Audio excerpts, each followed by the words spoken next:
These plants don't look that healthy, but y'all, I'm getting some okra. I mean, every time I turn around, I am harvesting paprika off of these plants. Hello everyone, and welcome to Angel's Peaceful Garden. I'm a beginner gardener in Gardening Zone 8B, and today I don't know that there's any way for me to make this video be more than what it is. It's just me out here getting done what I need to get done because it's hot. I can't leave my food out here, so I need to harvest.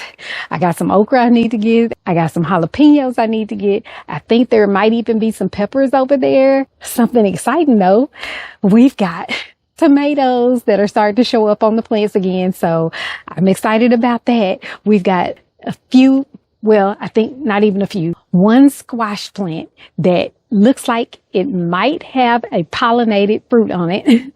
So I'm excited about that. I'm gonna show y'all that because I'm just happy. I'm happy we got one that might actually not get attacked before it can get us one squash. That's it. That's all I think we're going to get before it dies completely, because it has already been hit by the vine borer for sure. For sure. So let's start with getting this okra, y'all. These plants don't look that healthy, but y'all, I'm getting some okra. I'm getting probably about 4 or 5 a day. So that's a pretty good harvest. I know I have some planted and I'm going to transplant them in. So I don't think I'm going to get rid of any. No, because they're still giving us a harvest. So I feel bad kind of taking the plants out and they're still producing. This one right here, I thought I saw another one. Oh, yep. Okay, there's the okra. We've got quite a few paprika. I told y'all this plant has been so prolific. I mean, every time I turn around, I am harvesting paprika off of these plants. And it's not a bad thing because I need a lot of it to produce the paprika spice that we have been making. My husband loves it, and so I want to have enough to where we don't have to buy paprika. I know that's not going to work, but next year I'm going to increase the amount of paprika that I'm growing so that we can do that.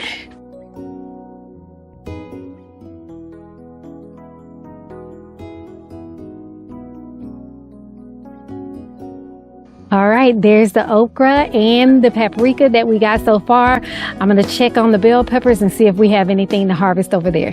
I have a few jalapenos, more than a few jalapenos. And y'all know that there is a recall that's insane right now. We don't eat that many jalapenos, but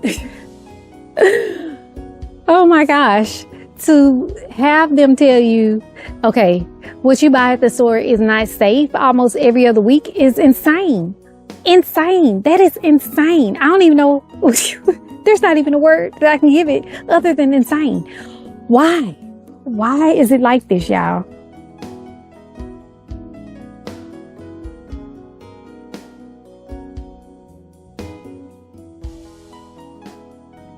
All right, guys, I'm going to go get the harvest basket because we got a lot of spinach to get. That Nigerian spinach is going crazy. I'm going to get some of it off, and my husband wants to make a meal with it, so I'm going to go ahead and harvest some of that as well. Y'all see these beautiful Nigerian spinach? Oh my goodness. They have to be at least 3 feet tall. 3 feet. That is insane. I'm not sure what's the best way to harvest these, but I do want to do the cut and come again method. So I'm going to start at the bottom and hope and pray for the best that I don't kill the plant. I think it'll be all right.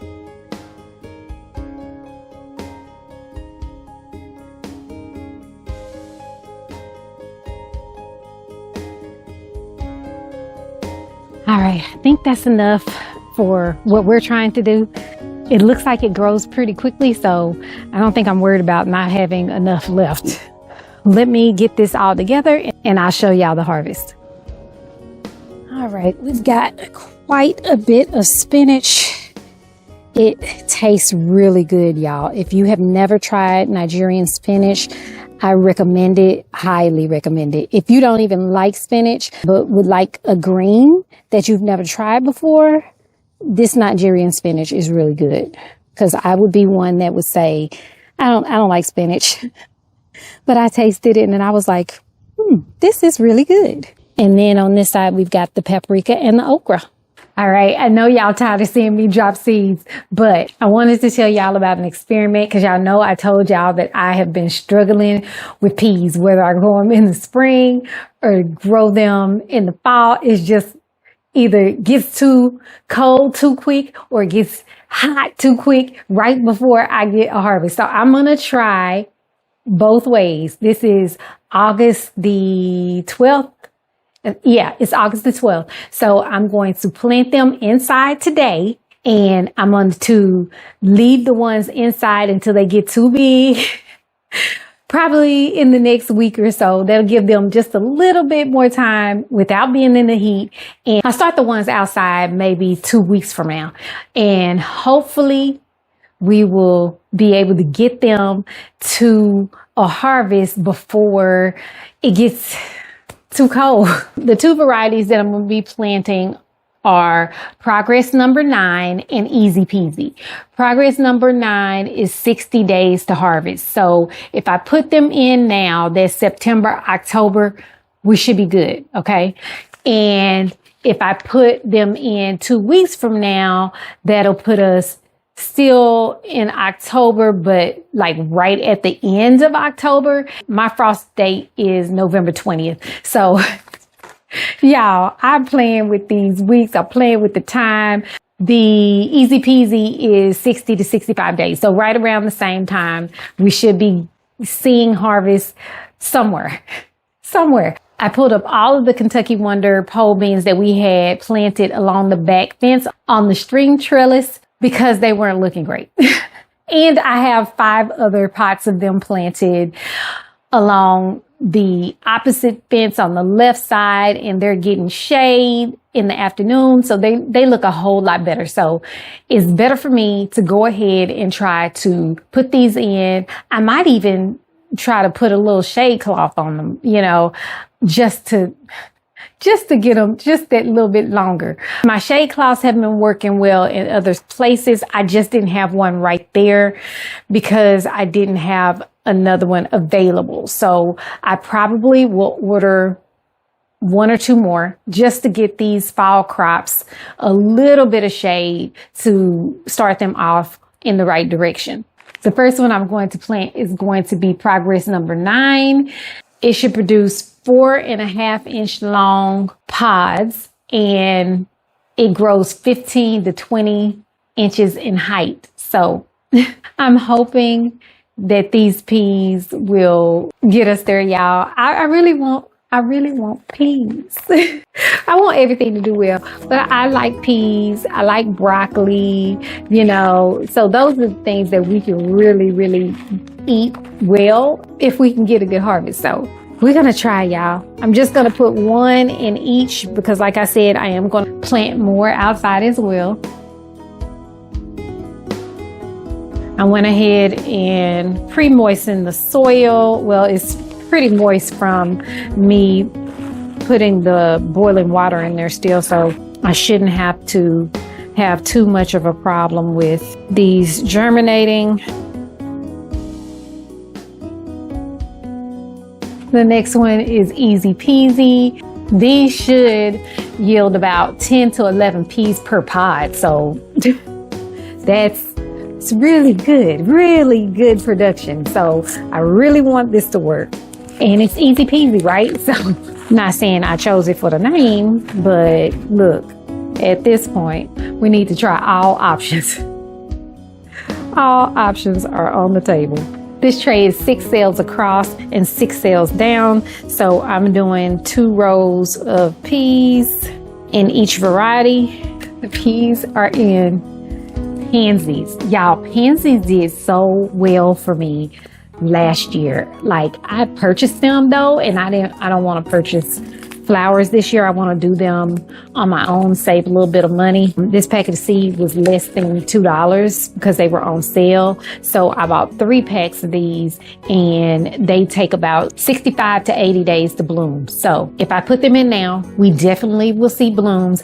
And my pansies, they lasted me all the way through fall and up until March. I mean, it was pretty far. I mean, they went all the way through the freezes and everything. They were amazing in the garden. So if you're looking for something that can take a little bit of freeze and, keep ticking all the way through a mild winter, this one right here. And you know what? We got all the way down to 19 degrees and it was freezing ice and everything, but I did cover them and they went into the greenhouse, which is not heated. I covered them with a frost cloth inside the greenhouse. Hopefully we'll get as good germination on these pansies as we did with the coleus, because oh my goodness, we have so many coleus, y'all. It's not even funny. I'm dropping a whole packet of seeds though, so we'll see. Yeah, I'm just gonna push these down. It says 1/4 of an inch, so I'm gonna rough it up a little bit as I'm pushing them down, but I'm not gonna put any additional dirt on top. I'm gonna put some vermiculite on top of this and give y'all an update on what's going on with the starts that we did on the last video. We've got almost 100% germination on the wax beans. There's only one that hasn't come up. Not sure why that is. We've got no germination yet on the comfrey. We've got Chinese giant leaf mustard and red giant mustard. Both have germination. There's only one cell that I'm not seeing anything. We've got tall Utah celery that has not come up. Butter crunch, we've got germination there.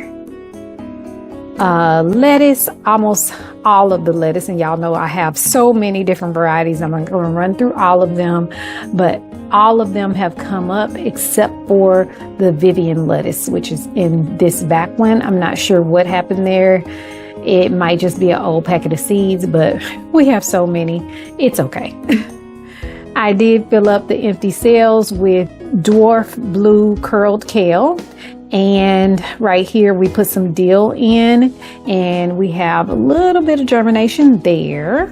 We also have germination on both varieties of broccoli, Sun King and Waltham 29.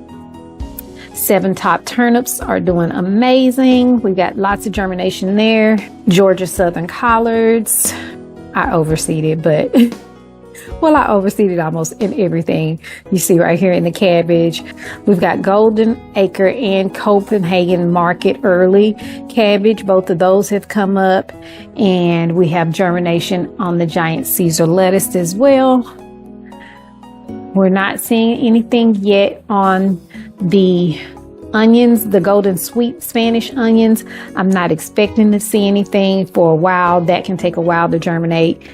This right here is obviously not an onion that came up in that cell. I'm not sure what it is. I'm going to pull that out. But we do have germination. As you can see, we're getting little bitty sprouts coming up on the Texas grano. So love seeing that. And the white Lisbon scallions, we have a little bit of germination going on in this cell as well. We've got Bloomsdale long spinach here, and that is coming up. And leeks, just a few sprouts in the leeks, not a lot, but they're coming up as well. And definitely that thyme did not like germinating in the heat. So next time I'll remember that, and I'll do it on the inside. So lots of germination on the thyme. And it's only been 5 days, y'all. It hasn't even been that long. All right, let's get back outside. All right, guys, I came out this morning and I got quite a bit done. As you can see behind me on this pallet, we have gotten the cinder blocks moved. I'm going to show y'all what the bed is looking like now. We got some of the fabric laid that I need laid for the first bed. And I'm going to have to lay the fabric for the other bed. I'll do it after I complete this one, because Y'all, it's a lot of work and it's hot and I can only do it in the first 4 hours of the day because it's too hot to be out here in the middle of the day. Let me show y'all what it's looking like. All right, I'm excited, y'all. This is the start of the garden redesign, the garden redo, whatever you want to call it, garden expansion. And I'm excited, y'all. What I'm doing is really going to be a more permanent garden. And so as I'm going along, I am really thinking, will this work for the long haul? As you can see over here on this area, this wood here is starting to rot out, and that was free wood, so I'm not worried about it. And what'll happen is I will take that back block out and we'll just probably continue on down there, or we will build another block bed probably. You know what? I'm going to do another bed going this way right here. And, we'll just have another bed right there at the back. But what my husband and I decided was to take down this shelf right here and put up another cattle panel along this back fence so I can bring my tomatoes out of the greenhouse area that's too shaded, and we will put those tomato plants there. We'll drag them over here and they've already got blooms. I saw tomatoes growing on them this morning, y'all. So tomatoes are already coming on my fall tomato plants and I'm so excited, but I have to get them moved very quickly over here before we hurt the tomatoes that are starting to form on them. I'm going to be doing that within the next week. I thought I had some time, but those tomatoes start popping up, y'all, and we got to take care of it. So that's going to go right there. And I am going to start putting the cardboard in here and putting soil in there. Let me move back, and I'm going to put another block bed right in this area here. I'm going to extend out the landscape fabric all along this area here, and I'm going to do another block bed right here. And that one I'm going to make deeper than this one. So y'all can see that my property has a brick wall. So what I'm thinking is I'll be able to do a gradual incline on my block bed and bring it all the way up about a foot out from that wall, and then ever so often bring a bed coming off of that wall. That is what I think is going to make the most sense with this decline that we have. And I think that it'll last a long time for us. I think it'll grow us really, really good food. And I hope you come along for the journey. Come see what it turns out to be. But this garden expansion, garden redo, whatever you want to call it, is exciting. And my hope is that we can get it done for the fall garden to go into, because it's untenable for me to continue to try to have this shade cloth up on the T-post. I think if I can leave enough space in between the beds for me to be able to put a cattle panel, that will work a lot better than me trying to continue to just do it on these and crawling underneath this shade cloth that we put up right here. I was going to go outside later on that evening to lay landscape fabric and take y'all along with me, but it was 102 degrees, so absolutely not. I did not go back outside. So I'm going to go ahead and end the video here. I appreciate you guys. Please like, subscribe, and hit the notification button so you'll be notified when I put out new videos. And as always, may the good Lord take a liking to you.